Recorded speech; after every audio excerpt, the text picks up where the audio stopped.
안녕하십니까, 울프입니다. 오늘은 약간 공부할 것들을 갖고 왔는데요. 추세선 그리고 리얼 옵션에 관련된 내용입니다. 일단은 결론적으로 주가의 추세선은 펀더멘탈과 모멘텀이다 라는 것이고, 추세선은 퀀텀 점프를 한다입니다. 물론 그 반대도 있습니다. 세 가지 이야기입니다. 주식은 원자와 같다. 원자 핵이 회사라면 주가는 전자라는 것이죠. 추세 긋기는 사실 딱 부러지는 법칙이 없습니다. 그러나 어느 정도 예상할 수 있는 그런 것들이 좀 존재하고 있습니다. 추세의 퀀텀 점프는 30% 룰을 가진다. 하지만 꼭 그렇지 않다는 것입니다. 주가마다 대부분의 일반적인 것들은 30% 정도 가지지만 어떤 특정 주식이나 어떤 특정 구간에서는 30% 룰이 안 통할 때도 있습니다. 일단 우주의 삼라만상을 하나로 표현하자면 이 원자죠. 원자 핵과 전자입니다. 물론 이제 이게 완벽하다 이것이라고 표현할 수 없지만, 그러나 기업과 주가를 표현하기에는 이만한 게 없었다고 생각합니다. 우리가 물리 시간에 배웠다시피 원자핵 주변으로 전자가 도는 에너지띠가 존재합니다. 이 에너지띠와 에너지, 돈이 몰린 힘이다라고 생각하시면 되고요. 에너지는 돈이 몰린 힘이다라고 생각하시면 되고, 이 에너지띠의 준이라는 게 있습니다. 에너지띠의 준이요. 하단에서 상단으로 올라가기 위해서는 좌측 그림과 같이 에너지 흡수가 필요합니다. 반면에 상단에서 하단으로 내려가기 위해서는 에너지 방출이 필요하죠. 에너지 흡수는 돈이 몰리는 겁니다. 이 돈이 몰리는 힘에 의해서 올라가죠. 그리고 돈이 빠져나가는 힘에 의해서 에너지가 방출되어 상단에서 하단으로 내려오는 것입니다. 자, 원자 핵이 회사라면 주가는 전자다입니다. 원자 핵은 기업으로 매칭을 시키고, 전자는 그 주가의 흐름을 말하며, 이 에너지 띠에 따라서 전자가 이동하는데 그게 바로 펀더멘털입니다. 다른 띠로의 이동이 바로 모멘텀이고, 에너지 띠와 띠 사이 간격은 일반적으로 30% 룰을 가집니다. 다시 한번 말씀드리지만 꼭 30%라는 건 아닙니다. 그래서 그림에서는 에너지 그 D가 펀더멘털로 표현을 하는데, 펀더멘털 로우, 미드, 하이로 이렇게 구분 지어 나와 봤습니다. 이것을 한번 시간의 축으로 옮겨 보고자입니다. 에너지 D와 시간 T 관계 측면에서 보면 이렇게 표현할 수 있는데, 주가가 현재 100이다, 130이다, 169다 이렇게 지정을 해놨습니다. T1에서 원래 그 주가가 모멘텀을 받아서 이동을 하면 130으로 가겠죠. 쭉 이동하다가 아니면 대각선으로 또 일정한 힘을 받으면 169까지 오르겠죠. 반면에 떨어질 때는 T4를 말합니다. T4, T5 이렇게 힘을 잃게 되면 T2에 있던 위치에 있던 그 전자가 주가의 흐름이 T4로 내려오게 되고, 결국은 어떠한 이유로 T5까지 가게 되죠. 이 T5로 가게 된다는 것은 주가가 0이라는 뜻이잖아요. 상패라는 의미입니다. 자, 펀더멘탈입니다. 그래서 각각의 노란색, 초록색, 파란색은 펀더멘탈 구간을 말하는 거고, 펀더멘탈의 띠라고 보시면 됩니다. 주가가 특정 구간에 진입했다는 것은 기업의 펀더멘탈이 그만큼 올라갔다 또는 내려갔다는 거죠. 같이 말씀드렸다시피 0으로 수렴한 것은 바로 상패라는 것입니다. 근데 주가는 항상 위아래로 움직입니다. 떨면서 움직이는 거죠. 전자도 항상 일정한 게 가는 게 아니라 위아래를 흔들면서 그 에너지 띠를 유지하면서 가는 겁니다. 주가도 올라갔다 내렸다 움직이는 것이죠. 그래서 항상 이렇게 완벽하게 횡보를 하면 얼마나 좋겠습니까만은, 이렇게 평행선만 달리면 너무나도 쉽죠. 근데 세상은 그렇지 않다는 겁니다. 주가 흐름은 방향성이 있습니다. 그래서 상승 방향과 하락 방향이 있는데, 지금 그림을 보면 알겠지만 상승 방향이고요. 반대로 하락 방향도 있습니다. 그래서 항상 제자리 걸음을 하지 않고 움직이는 거죠. 그리고 방향성을 가집니다. 30% 륜이라는 것은 통상적으로 각 펀더멘털 추세선과 그 추세선 간격은 30%를 가진다는 겁니다. 이 차이가요. 그래서 파란색 선과 초록색 선은 30%를 가진다는 거고, 항상 30%는 아닙니다. 종목별로 다르고요. 기간별로 아니면 같은 종목일지라도 어떤 과거와 현재가 다 다를 수가 있습니다. 똑같이 적용되지 않는다는 뜻입니다. 시총이 낮은 종목이구나, 아니면 유통 주식수가 적은 종목이라면 50% 룰까지 적용되기도 합니다. 특별히 정해놓은 케이스는 없어요. 추세선 간격이 30%냐 50%냐는 동일한 종목에서 내에서도 과거 현재의 다 다르듯이 차이가 있을 수가 있습니다. 여기서 한 가지 더 말씀드리고 싶은 거는 바로 리얼 옵션이라는 겁니다. 일단은 주가는 펀더멘탈을 따라가게 되는데 어떤 특정 시점에서 이 리얼 옵션의 가치가 반영 시작이라는 부분에서 각종 호재나 뉴스나 소문 이렇게 돌게 되면 가격에 이슈가 생기는 거죠. 논란이 발생하는 겁니다. 이게 바로 리얼 옵션이 이 가치가 반영이 시작되는 거고 그 가치가 주가에 적용이 되는 겁니다. 이때 주가는 계단식으로 상승하게 되고 경우에 따라서 가속화가 발생합니다. 리얼 옵션 가치가 최대치가 됐을 때 가격이 바뀌었으므로 사람들의 생각이 바뀌는 거죠. 누군가는 이 꼭대기에서 누군가는 매도를 할 것이고 누군가는 매수를 할 것입니다. 이렇게 매수세와 매도세의 힘겨루기로 주가 흐름은 횡보를 하거나 더 올라가거나 아니면 원래의 펀더멘탈로 다시 수렴하게 됩니다. 시간이 지나서 원래 펀더멘탈로 돌아가게 되는 거죠. 이게 바로 리얼 옵션의 만기라는 겁니다. 자, 왜 이걸 설명을 했느냐? 바로 주가가 상승할 때 펀더멘탈의 이동이 발생할 때는 바로 퀀텀 점프 하게 됩니다.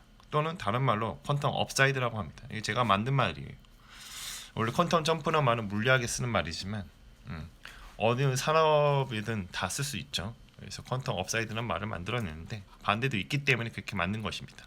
일단 추세선 오타가 나는데 추세선 펀더멘탈 위로 이동하기 위해서는 사실 이 펀더멘탈로 설명이 안 되는 가격 상승 모멘텀이 강하게 발생해서 다른 추세선으로 위로 올라가는 추세선으로 올라가죠.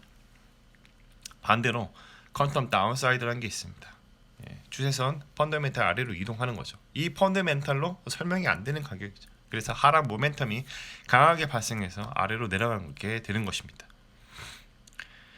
제가 예전에 약간 필기했던 내용인데 이걸 좀 갖고 와봤어요. 자산 시장에서의 리얼 옵션과 퀀텀 점프. 현재 자산의 가격의 모든 것들은 미스터 마켓이 정하는 인정하는 가격대가 있습니다. 그래서 미스터 마켓이라는 거는 우리가 말하는 시장 참여자, 모든 참여자를 말하는 거죠. 그리고 이 자산은 그 가격은 추세가 존재합니다.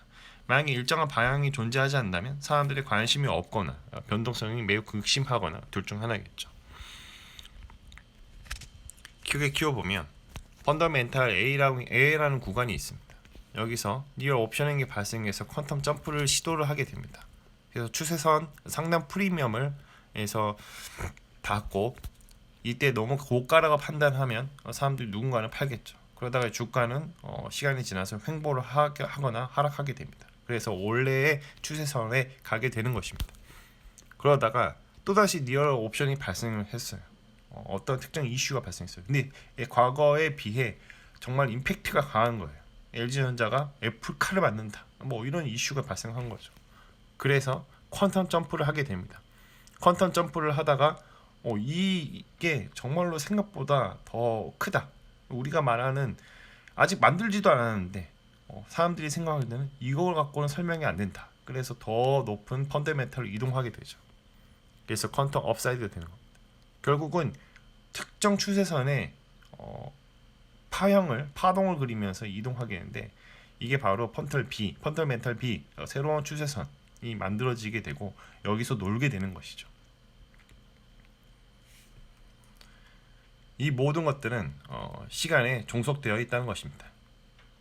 아까 전에 말씀드렸던 A와 B가 바로 이런 구간입니다.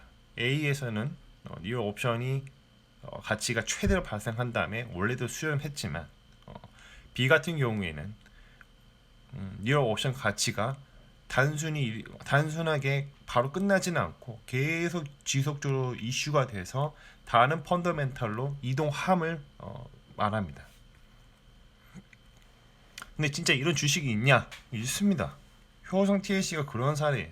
원래는 이렇게까지 가치 인정을 받지 못했어요. 작년 3월 때까지만 해도 코로나 폭락전 이후도 많이 오르지도 못했죠. 그러나 어느 순간부터 이 리얼 옵션의 가치가 부각이 된 겁니다. 정말 이게 말도 안 되는 상승을 보여주죠. 근데 사실 이건 말이 되는 상승입니다. 현재의 실적과 앞으로 실적을 볼 때 뭐 10몇만 원으로 끝날 주식이 아니라는 거죠. 70몇만 원으로 평가 받는 게 맞기 때문에 주가가 그렇게 오르고 있는 겁니다.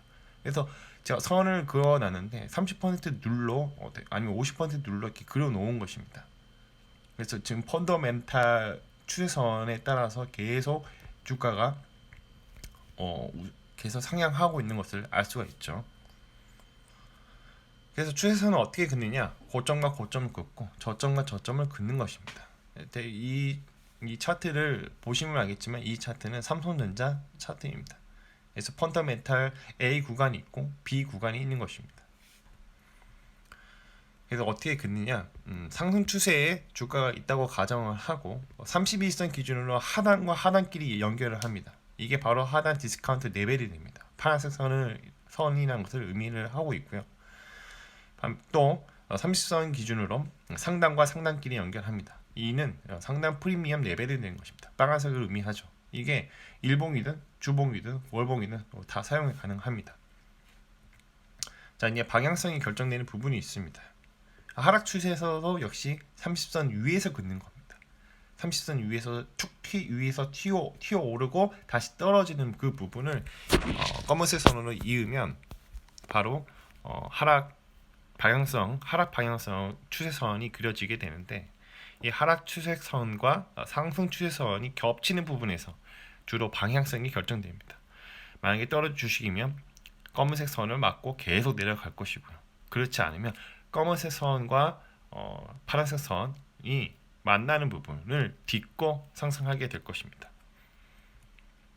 전제 조건은 다음과 같습니다. 일단 거래량이 중요하기 때문에 거래량이 많이 발생하는 부분을 중점으로 추세선을 긋는 게 중요하고요. 전제 조건 첫 번째는 주가는 일정한 방향성을 가진다. 두 번째, 방향성도 이동을 한다는 겁니다. 특정 구간에서는 각기 다 달라요. 세 번째, 과거의 추세가 반드시 현재의 추세와 일치하지 않는다는 것입니다. 왜냐하면 과거의 펀더멘탈과 오늘의 펀더멘탈은 일치할 수 없습니다. 또는 과거의 경제, 사업 환경과 오늘날의 환경은 다르다는 거죠. 매크로적인 측면에서 과거와 오늘은 다르기 때문이죠. 그래서 추세가 그려지지 않는 주가들이 있습니다. 이거는 아까 말씀드렸다시피 죽은 차트입니다. 사람들의 관심 못 받는 회사이기도 하고요. 주가이기도 합니다. 변동성이 극심한 차트가 있습니다. 언제든지 추세를 물어칠 수 있고요. 돈의 흐름, 이 에너지가 분산되는 차트입니다.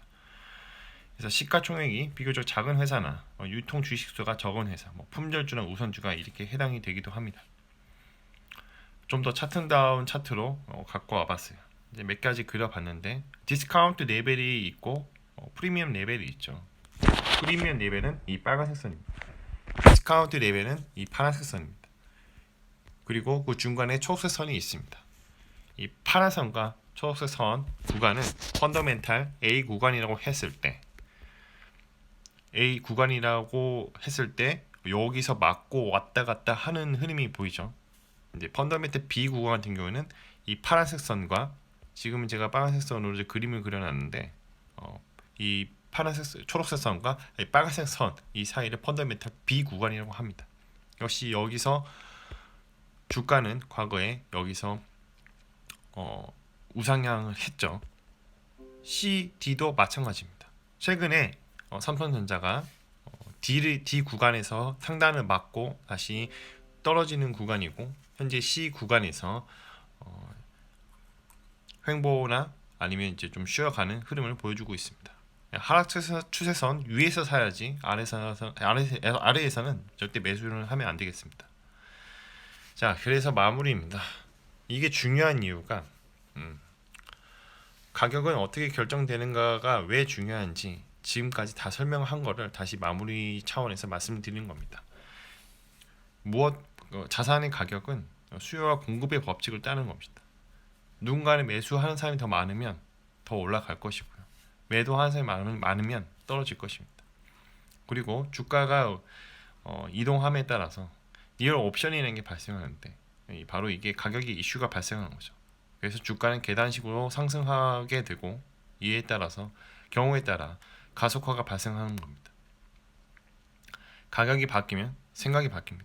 그래서 리얼 옵션 최대 가치에서 누군가는 매도를 할 거고 누군가는 매수를 할 것입니다. 그러다 보면 주가의 흐름은 리얼 옵션 만기 T2에서 수렴하게 되는 것이죠. 이 모든 것들은 시간에 종속되어 있습니다. 자, 오늘은 추세선에 대해서 잠깐 말씀을 드려봤고요. 주가의 추세선은 펀더멘탈과 모멘텀이라는 것입니다. 그렇기 때문에 주가 추세선을 잘 파악해 두어도 반은 간다는 것입니다. 결론적으로 이제 주가라는 것은 매수세와 매도사의 힘 겨루기로 결정이 되는 거고, 그 추세만큼은 모두가 인정하는 펀더멘탈이라는 거, 그리고 이제 상승과 하락은 그 가치가 그 순간만큼 반영되어 있는 모멘텀이라는 거는 잊지 않으셨으면 좋겠습니다. 그리고 펀더멘탈 논란이 발생하는 경우에는 모멘텀의 퀀텀 점프를 일으킨다. 자, 오늘도 컨텐츠가 좋았다면 구독과 좋아요, 알람 설정 감사합니다.